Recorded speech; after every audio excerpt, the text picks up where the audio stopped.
human nature if we uh,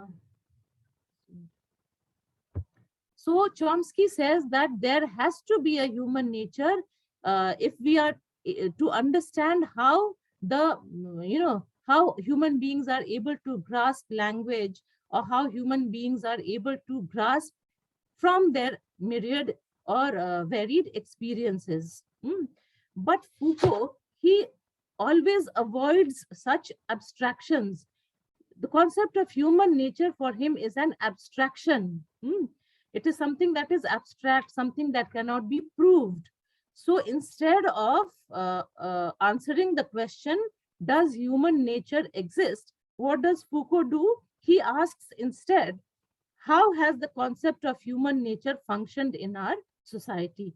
He does not want to go into the analysis of what human nature is. Rather, it is as if he has taken it for granted, or it is understood that there must be some kind of a faculty that human beings possess as human beings, and that is why he, instead of dwelling on that question, does human nature exist, he goes on to ask another question, which is, how has the concept of human nature functioned in our society?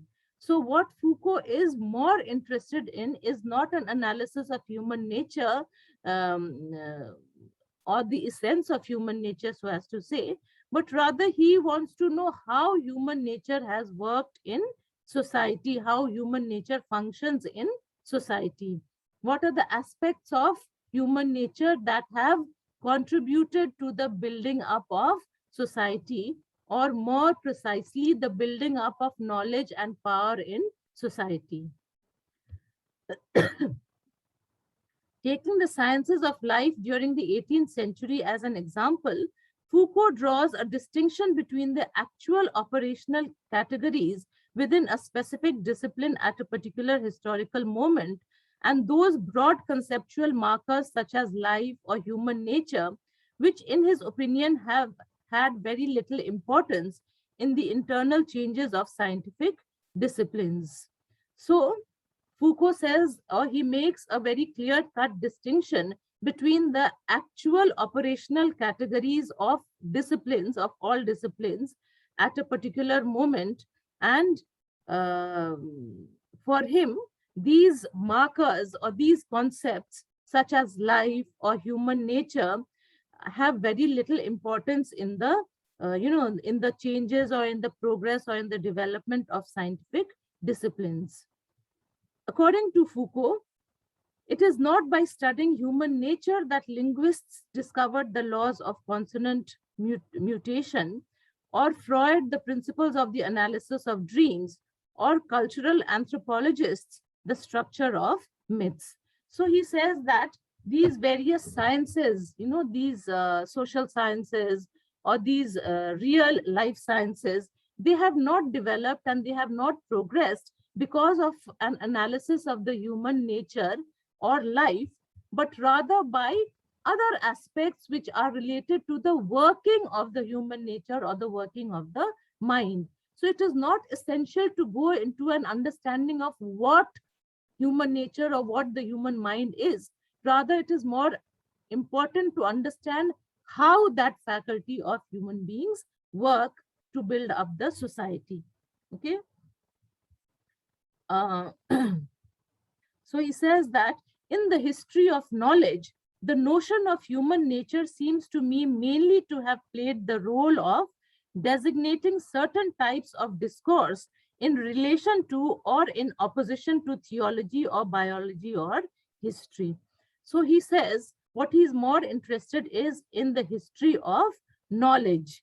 And he says that on studying the history of knowledge, what has become apparent to him, or what he has come to understand, is that the notion of human nature has been instrumental in designating certain types of discourse. Now this term discourse is very important in Foucault's Foucault's, you can say, theory or understanding, because by discourse he means the material traces that are left by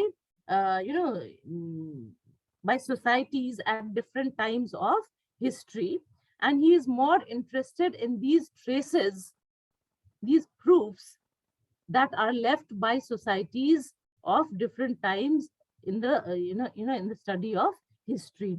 So he says that human nature has designated certain types of discourse in relation to or in opposition to theology or biology or history.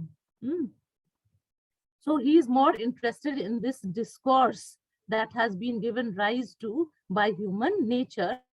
Discourses in the field of theology. Theology, you know, is the science of religion or the study of religion, and biology or history. So how human nature has functioned in understanding, you know, the phenomenon, or in understanding the aspects of theology, in agreeing to it or in opposing it, religion, biology or history. Foucault is highly suspicious of claims to universal truths. He doesn't refute them. Instead, his consistent response is to historicize grand abstractions. So what are the grand abstractions that or universal truths that he is suspicious of? Universal truths such as life, human nature. He does not want to go into an analysis of all that, and he doesn't even refute them. He doesn't say that there is no human nature. He does not outrightly refuse to acknowledge human nature. Rather, he says that he does not want to go into an analysis of all those things which come under the category of universal truths. Rather, he says that his consistent response is to historicize grand abstractions. He wants to study how these things operated at different times of history and what were the outcomes of the operations of these things such as human nature at different times of history. Okay, that is the meaning of historicizing.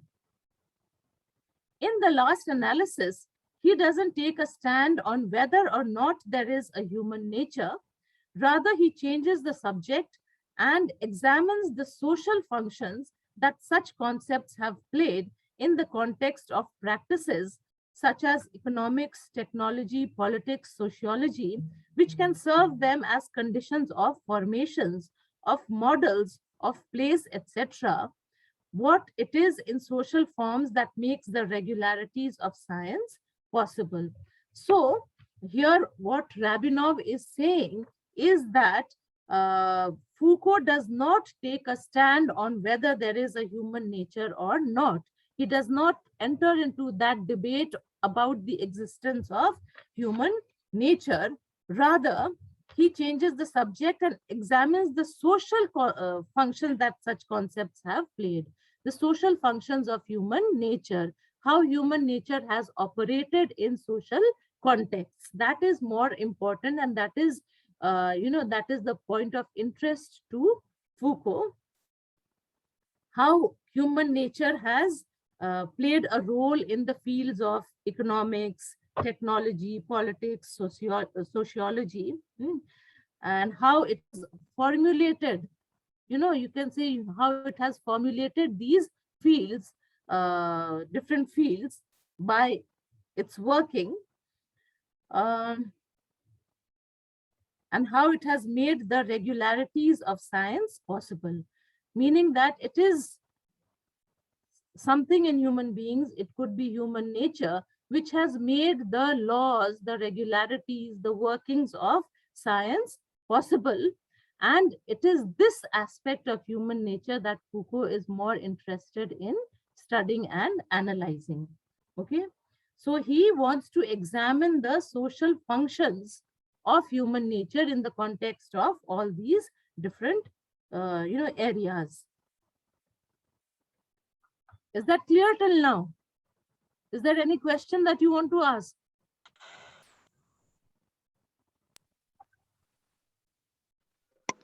No, ma'am, it is clear. Okay, so let's proceed. For Foucault, there is no external position of certainty, no universal understanding that is beyond history and society. So this is very important. This is what we have been trying to understand till now, that for him, there is nothing that is beyond history and society. Okay. And you know that Foucault was he was a cultural historian. He was a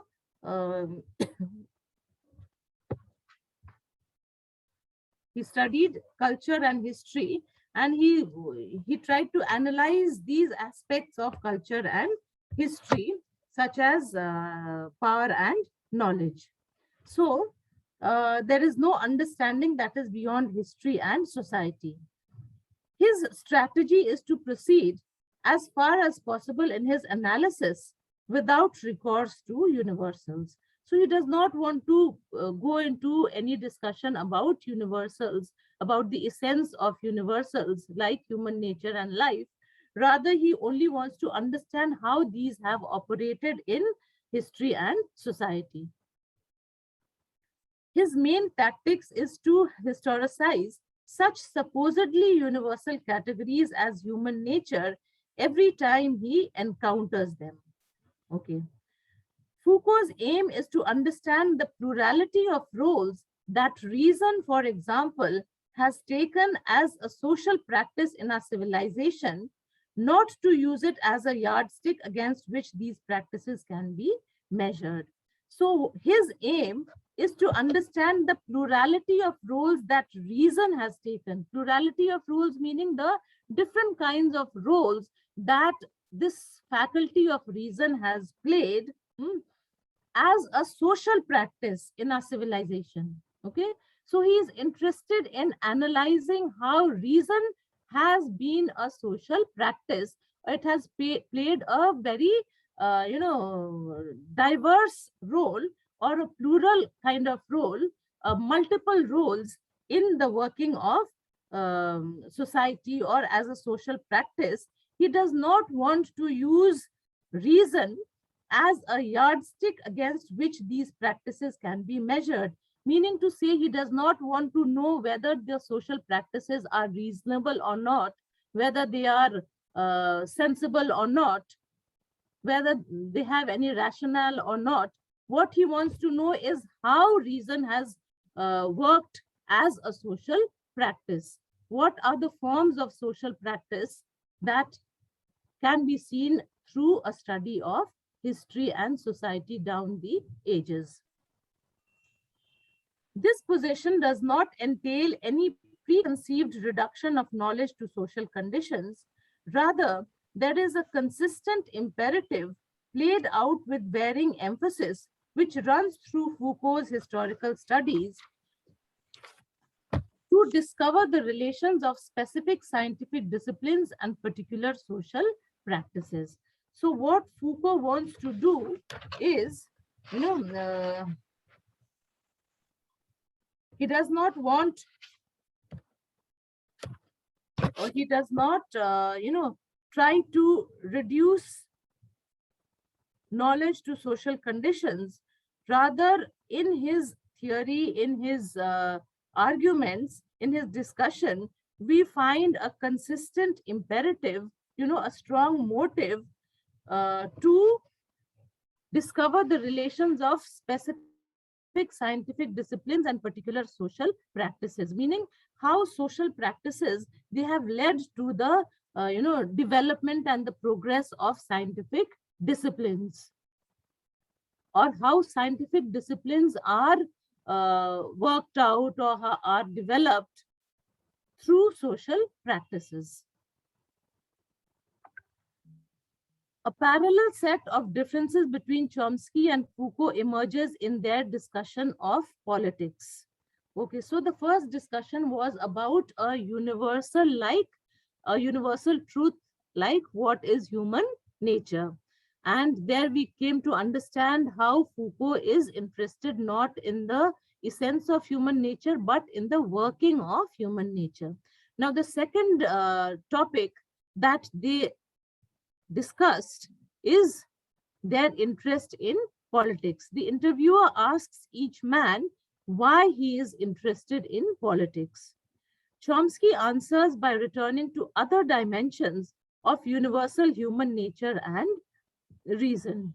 In his opinion, there is a universal human need for creative work and free inquiry. The possibility of satisfying this need is stifled in our society. Given modern technology and science, Chomsky argues the means are currently available to overcome the alienation and drudgery of labor. If this has not been accomplished, the fault lies not in science, but in the social and political organization of our society. The real problem we must confront, therefore, is a political one: how to bring about the just society in which creativity and reason would reign. Now, what Chomsky is trying to say is that all human beings have the need for creative work and free inquiry.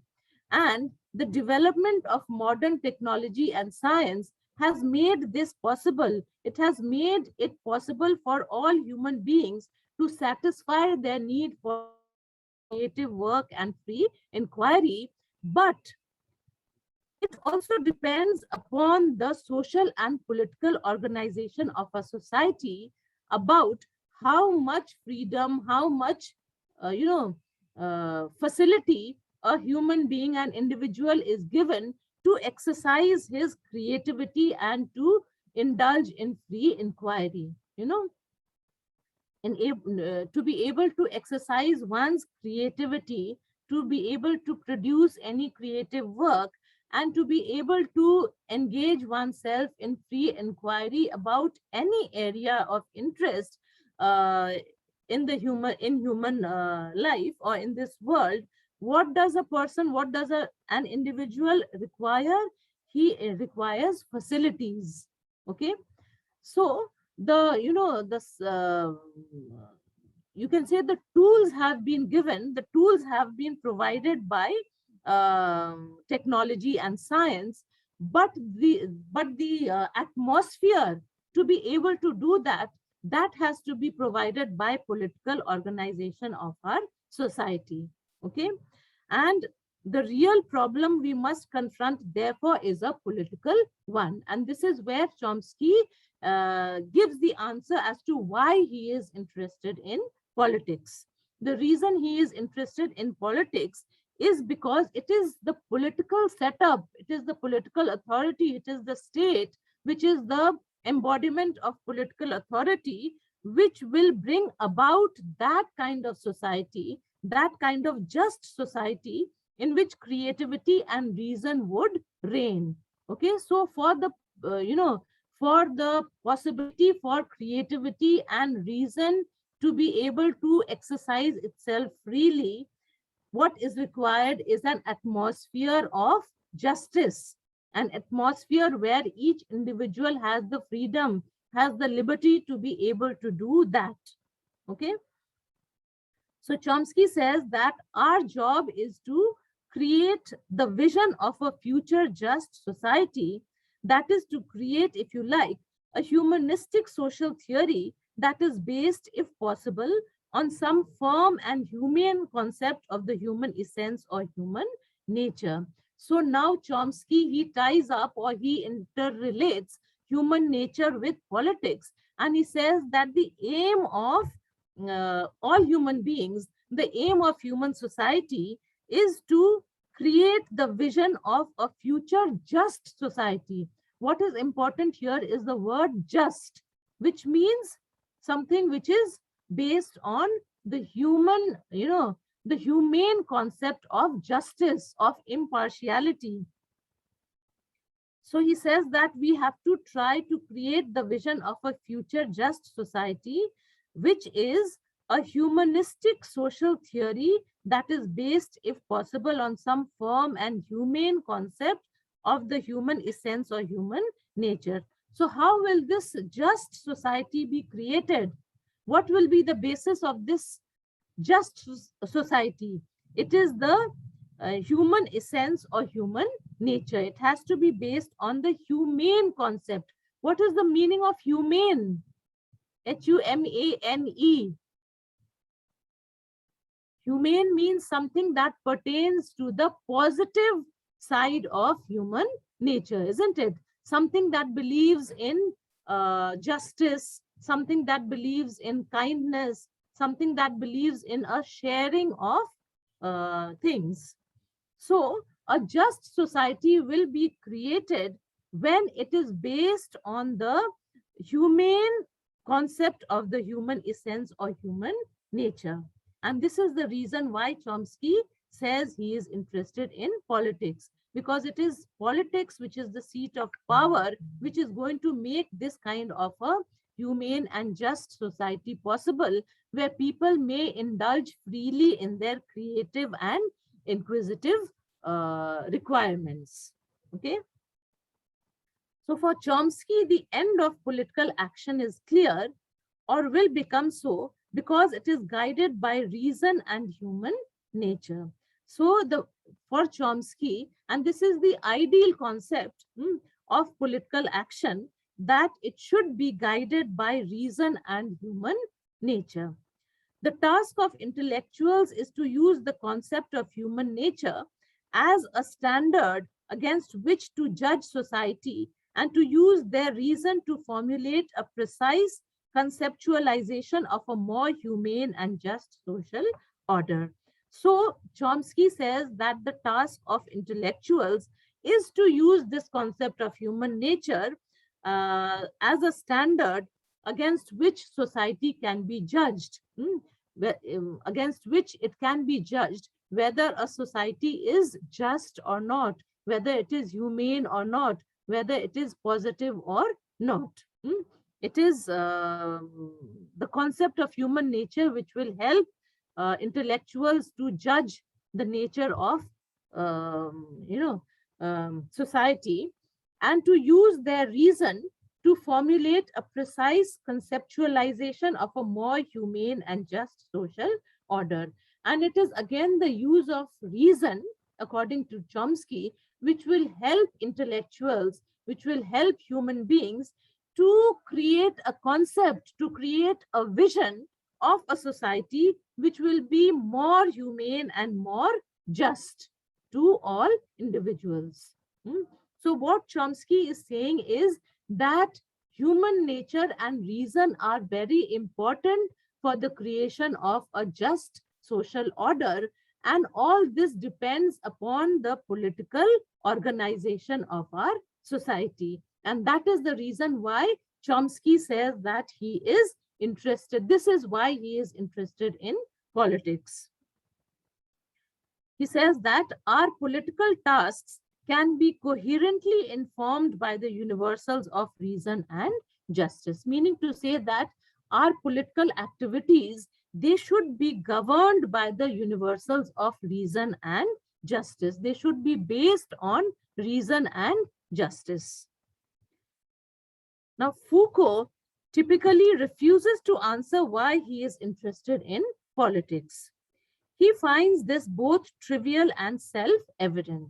So he again does not want to go into an analysis of why he is interested in politics. Instead, he shifts the why question to a how question. So what he wants to talk about, what he is interested in, is not why he is interested in politics, but how he is interested in politics. Okay, the how question is more important for him. Where is it? Certainly not, he parries, by imagining an ideal social model for the functioning of our scientific or technological society. And he says that he is certainly not interested in politics by imagining an ideal social model. He is not interested in imagining about an ideal social model for the functioning of our scientific and technological society. One of the hallmarks of Western political philosophy in Foucault's interpretation has been its devotion to such abstractions, first principles, and utopias, that is theory.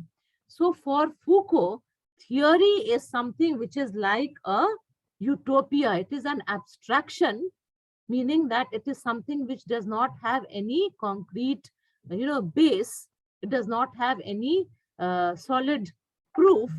And also, he says that it is like a utopia. You know what an utopia is? Have you heard of this term before? Utopia. Yes, ma'am. It's an ideal country where everything is managed very humanly and peacefully. And it's a Karl Marx, a Plato theory, actually. Marx Okay, or so Plato, someone Actually, gave it. utopia is not only a country, utopia is a condition where everything seems to be perfect. The exact opposite to utopia is dystopia. So, if we say a dystopic Mm-hmm. world or a dystopic country, then it might be a country, but utopia is a condition. It's not just a okay. country, it's a So condition. utopia is a Yes. condition, or it is a concept, concept of Yes, yes. a, We can say you it can to say be a concept concept of or a a condition. society, or a Concept, concept of ma'am. Right, a right, right. condition where everything is ideal, where everything is perfect, where everything Right, is functions according to the highest principles. Okay. right, right, ma'am. Now, what Foucault says is that this idea of an ideal social model is a utopian concept. Okay. And he says that the Western political philosophy also has been too much engaged in these kind of utopian, uh, you know, um, thinking, and utopian thinking, that is theory, meaning to say that any kind of theory for him is something that is static, something that is unprogressive, something that is unreal, something that is utopian. Hmm. It is something that is uh, too ideal to be real, too perfect to be real. In the West, we have consistently approached the problem of political order by building models of the just social order, or searching for general principles by which to evaluate existing conditions. So he is very critical of Western political philosophy, because he believes that Western political philosophy has been too taken up by utopian, theories and concepts, and to taken up in building models of a just social order, or in searching for general principles by which to evaluate existing conditions. But Foucault claims it is exactly this emphasis, this will to knowledge, that has left us almost totally in the dark about the concrete functioning of power in Western societies. So, what Foucault is interested in is not about theories of an ideal social order, but rather about the concrete functioning of power in societies. Hmm. He says, our task is to cast aside these utopian schemes, the search for first principles, and to ask instead how power actually operates in our society. So, this is Foucault's standpoint. He is not interested in any conceptualization, he is not interested in any theory. What he is interested in is to see how power actually operates in our society. What are the institutions? What are the methods by which power actually operates in society? And it is this power which creates knowledge. It is also this power which brings about, changes, and which brings about, which allows society to move forward. It seems to me, Foucault expounds, that the real political task in a society such as ours is to criticize the working of institutions which appear to be both neutral and independent, to criticize them in such a manner that the political violence which has always exercised itself obscurely through them will be unmasked, so that one can fight them. Okay, so according to Foucault, the real political task in a society is to criticize the working of the institutions, um, in such a manner that the political violence which they have been exercising will be unmasked, so that one can fight them. So it is the political violence that one has to unmask by studying not the ideal state of an institution, but the actual working of an institution or institutions, so that we are able to recognize the political violence, the power that is being exercised by these institutions, and only by recognizing them, only by unmasking them, will we be able to fight them, will we be able to challenge them or stand up against them.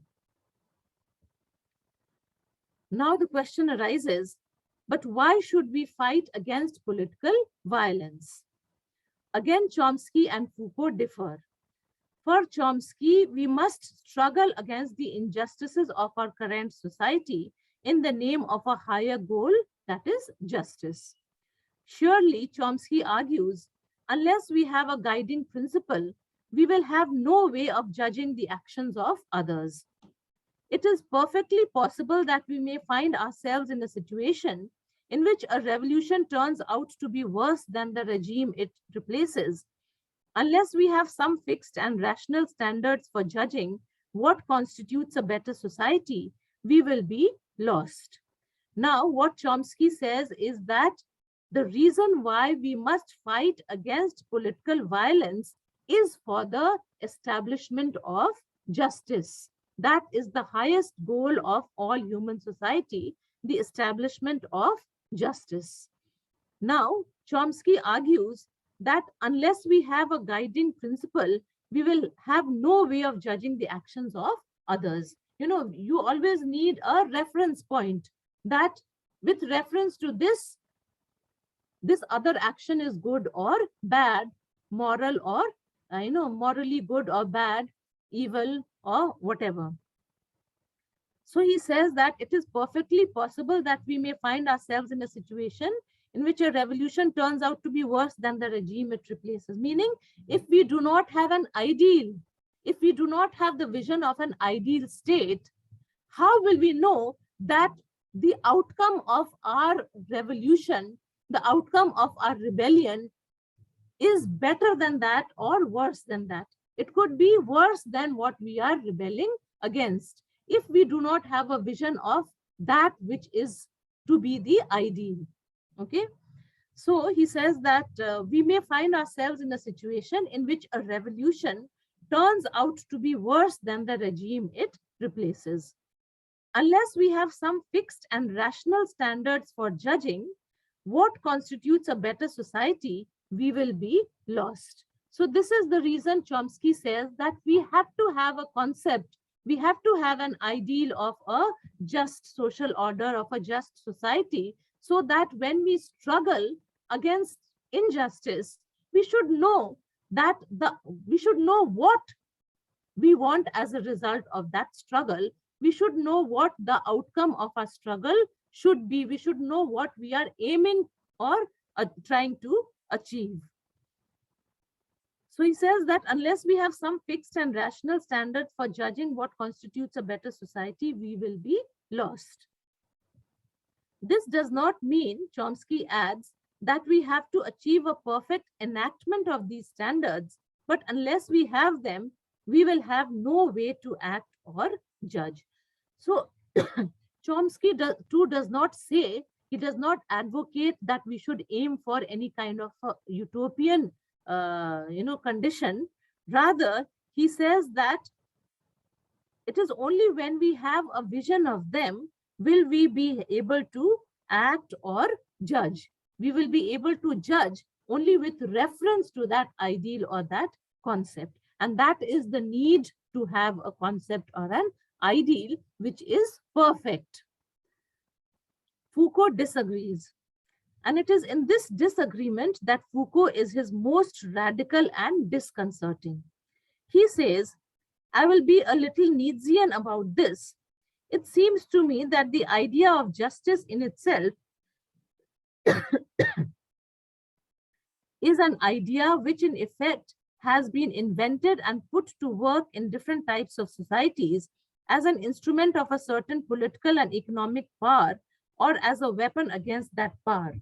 One can't, however regrettable it may be, put these notions forward to justify a fight which should overthrow the very fundamentals of our society. Okay, so now Foucault disagrees with Chomsky when Chomsky says that we have to have a referral point, or we have to have a standard against which we can judge whether what we are aiming for is better, or what we may achieve can be worse. Just a minute, I'll just drink some water and come back.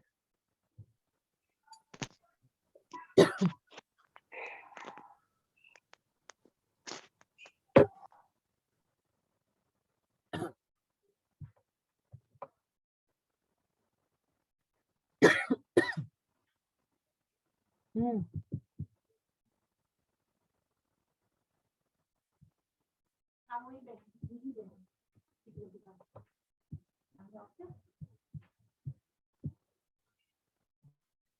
Drink some hot water.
Okay. Um, okay, so let's come back to what we were reading. Um, Now, Foucault disagrees with Chomsky, and he says that he will be a little Nietzschean about this. Now, I suppose you have heard the name of Friedrich Nietzsche, who was also a German philosopher. And Friedrich Nietzsche, he believed in, he did not believe in any kind of God. he did not believe in God, yes, and he did not believe, he too did not believe in the universality of anything. He believed in a kind of um, Ma'am, he was a he believed nihilist. that there is a constant reassessment of rules. There is a constant change according to circumstances and needs. And he talked more about the death of he talked more about religious and intellectual crisis in the world and the meaninglessness of life. And that is because he rejects the fundamental aspects of human existence, such as morality, such as religion, values, objective truth, etc. Okay, so Foucault also believed he agreed with Nietzsche in this, in not believing about the universality or the goodness of human nature, or the morality of human nature, or human beings, or the world. So he says that it seems to me that the idea of justice in itself is an idea which in effect has been invented and put to work in different types of societies as an instrument of a certain political and economic power, or as a weapon against that power. Meaning to say that the idea of justice is also only a tool of exercising power. It is either, it is either for or against the existing condition or the existing authority. Okay, so he says that the idea of justice in itself is the instrument of a certain political and economic power or a weapon against that power. One can't, however regrettable it may be, put these notions forward to justify a fight which should overthrow the very fundamentals of our society. So he says that if we put too much, set too much score by the ideal of justice, it may, upset the very fundamentals of our society, because he says that justice is nothing that is constant. Justice is not something that cannot be used as a weapon by the person who is exercising the power or by the person who is opposing that power. Foucault is being consistent here. He is not saying that the idea of justice should never be invoked in a political struggle, but his basic metaphor is one of battle and not conversation. So Foucault does not believe in justice, in the concept of justice, because justice is based on conversation. Justice is based on, a settlement of differences in an amicable manner. But Foucault does not believe in the settlement of differences in this kind of an amicable manner through conversation. Rather, he believes in going for battle. So he said his basic metaphor is one of battle and not conversation. The point of engaging in political struggles, and Foucault thinks we are engaged in them all the time, hence his disdain for the question about the importance of politics, is to alter power relations. So this is Foucault's answer as to why we should fight against political violence. According to Chomsky, it is for the establishment of justice, but according to Foucault, it is to alter power relations. For Foucault, knowledge of all sorts is thoroughly enmeshed in the clash of petty dominations, as well as in the larger battles which constitute our world. Knowledge is not external to those fights. It does not constitute a way out of or above the fray in the way Chomsky views it. Rather, for Foucault, the will to knowledge in our culture is simultaneously part of the danger and to combat that danger. Okay, so Foucault says that knowledge is not something that is separate from the power struggle. Rather, it is a part of that power struggle. And that is why, it is said that what Foucault believes in is that knowledge is power and power is knowledge. So he says that the will to knowledge in our culture is simultaneously part of the danger and a tool to combat that danger. And what is that danger? That danger is political violence. Following Nietzsche, Foucault asserts that knowledge did not slowly detach itself from its empirical roots, the initial needs from which it arose, to become pure speculation subject only to the demands of reason. Where religion once demanded the sacrifice of bodies, knowledge now calls for experimentation on ourselves, calls us to the sacrifice of the subject of knowledge. So Foucault says that knowledge is not something that can be detached, not something that can be compartmentalized. He says it did not slowly detach itself from its empirical roots. Empirical, means something that is based on experience. And Foucault says that knowledge is not detached from experience.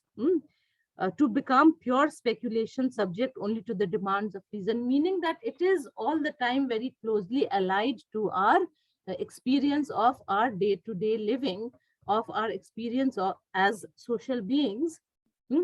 And he says that knowledge now calls for experimentation on ourselves, calls us to sacrifice of the subject of knowledge, meaning that we have to offer ourselves as subjects to knowledge. That is why knowledge is not something that is based only on speculation, but rather knowledge is an intrinsic part of ourselves. It is an intrinsic part of our experiences of each and every aspect of our lives.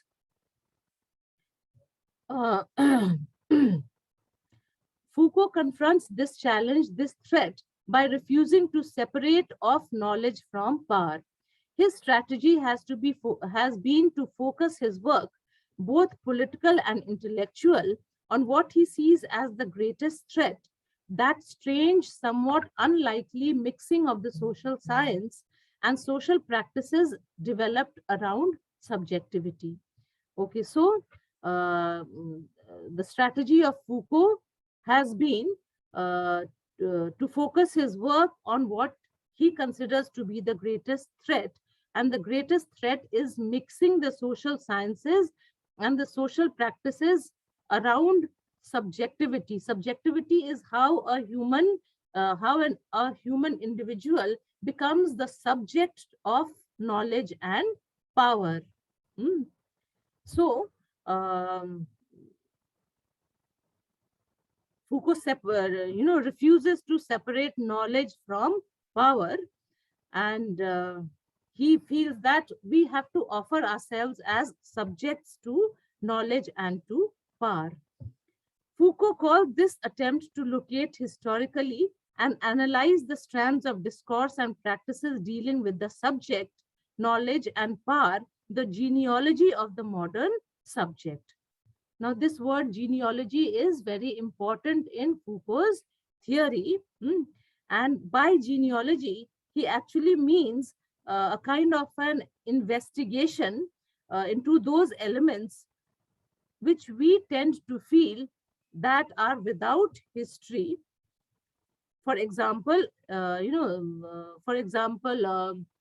sexuality of human beings.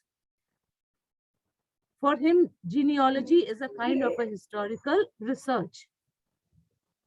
Yes.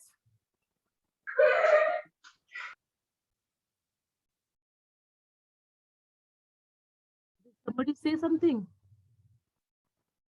No. Okay, so what is distinctive about Western culture is that we have given so much importance to the problem of the subject in our social, political, economic, legal, philosophical, and scientific traditions.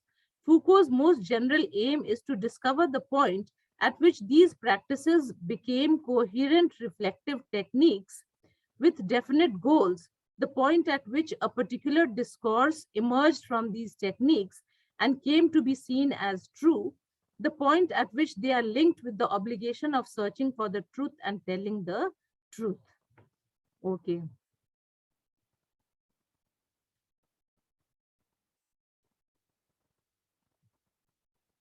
Now, everybody is very silent.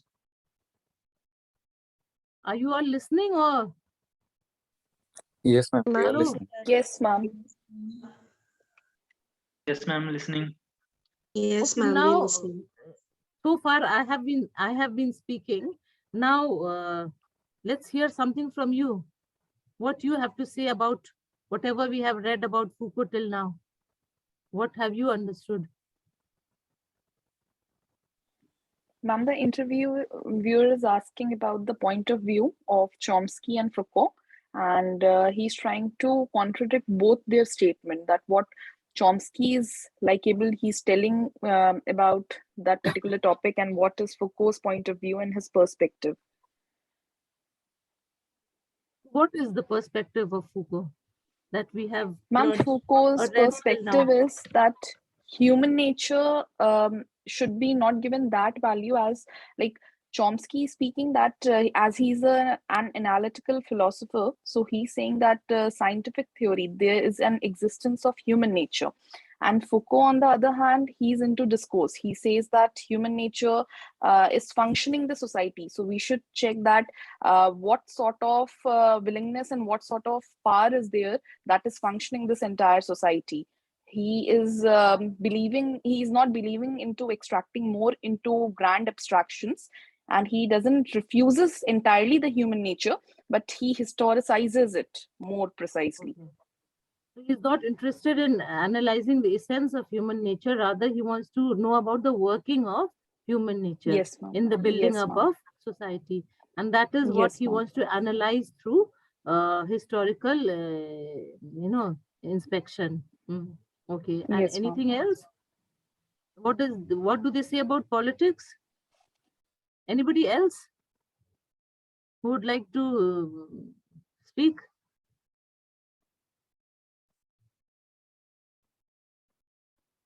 There's nobody else who Ma'am, wants to say anything. Ma'am, about politics also, Chomsky says that he's guided by reasons and human nature in political organization, and what will be the best if human nature and humane concept is introduced to this political system. What comes out from the best of it. And Foucault considers it to be a trivial and self-evident task. He says that he is more into how he is interested in politics. And he says that it is an utopian concept, and he says that there should be a concrete statement for it. There, there should be not an imaginary world or imaginary state, an ideological concept. Rather, he says that we should try to that this political violence has to be unmasked. Okay, so his main interest in politics is so that, for the to alter power relations, so that Yes, power ma'am. relations can be changed. So that why should power relations be changed? Power relations should be changed because standards should be not given that priority as his statement is knowledge is power and power is knowledge. So he's giving the concept that there should be human nature who should try to change the entire political concept, how his working should be done to change it. Yes, but the reason why he thinks that power relations should be changed, because power relations cannot be all the time exercised by a single authority, or it cannot rest. Power cannot rest Yes, in ma'am. any one In one hand, body it all the should be. time, because that will It should be divided that and will stall. distributed. That will stall progress. That will lead to destruction. That will lead to corruption. That is why this change of power is something that is a marker of progress and advancement of society. Yes, Okay. ma'am. Okay, so we have finished the first section of this introduction, and the second section of the this chapter, it talks about the problem of the subject. Now, what we have 10 minutes more. Okay, I'll just go through this. Let's go through this. Let us follow Foucault in a recent self-characterization in which he says, the goal of my work during the last 20 years has not been to analyze the phenomena of power, nor to elaborate the foundations of such an analysis. My objective instead has been to create a history of the different modes by which in our culture human beings are made subjects. So earlier he had said that we have to make ourselves, we have to sacrifice ourselves as the subject of knowledge. So now he says that his objective is to create a history of the different modes or the different methods by which in our culture human beings are made subjects. Made subjects of what? Subjects of knowledge and subjects of power.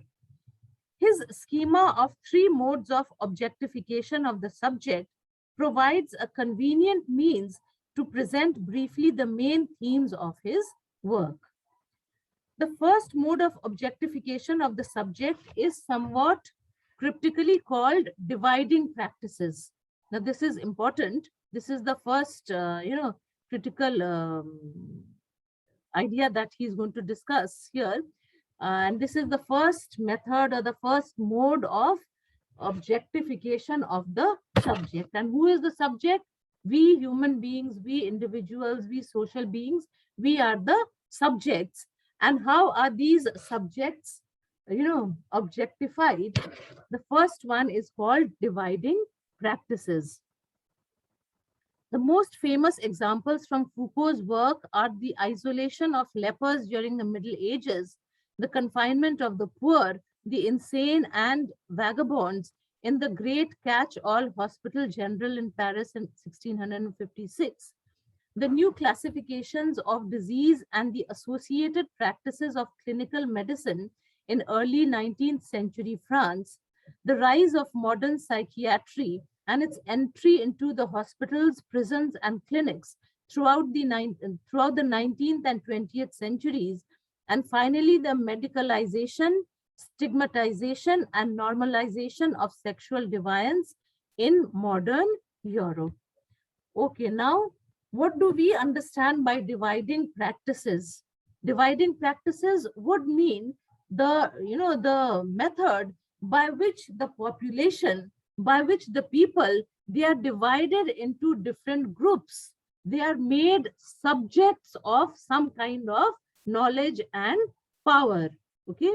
Now, the examples that Foucault takes up are the isolation of lepers, the confinement of the poor, the insane, the vagabonds. Now, how are these made, how are these the subjects? Or how are these subjects objectified? They are separated from the rest because of the knowledge, because of medical knowledge, because of social instruments. These, like lepers, because of the medical knowledge about leprosy, because of clinical, you can say testing. These people who are suffering from this particular disease, they are separated or they are divided into a separate group. Then the poor and the vagabonds, because of social, you can say social systems. Then the insane, because of psychiatry. And then he talks about the medicalization, the stigmatization, and the normalization of sexual deviance. How sexual deviance was considered a subject for treatment, something that needed a cure. How it was stigmatized, a stigma was, a social stigma was seen against those who practiced any kind of sexual deviance. And how there are discourses, how there are also arguments about the, about the sexual deviances being normal. Now, interesting over here is that, Foucault himself, he practiced some kind of sexual deviance. And if you are aware, he himself died of AIDS at the age of 57. So sexual practices and sexuality was of great interest, personal interest to him too. Now here, these are the dividing practices that he is talking about.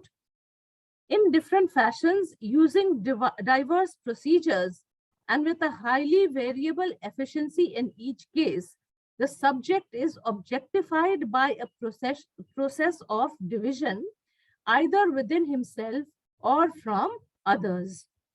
In this process of social objectification and categorization, human beings are given both a social and a personal identity. So these dividing practices, what do? They objectify, meaning they identify people, individuals, as, for example, as a leper, as someone who is poor, as someone who is insane, or as someone who is sexually deviant. So he says that in this process of social objectification and categorization, human beings are given both a social and a personal identity. Essentially, dividing practices are modes of manipulation that combine the mediation of a science or pseudoscience and the practice of exclusion usually in a spatial sense, but always in a social one. So now he says that these dividing practices again are modes of manipulation, or they are places for the exercise of knowledge and power. And how is that done?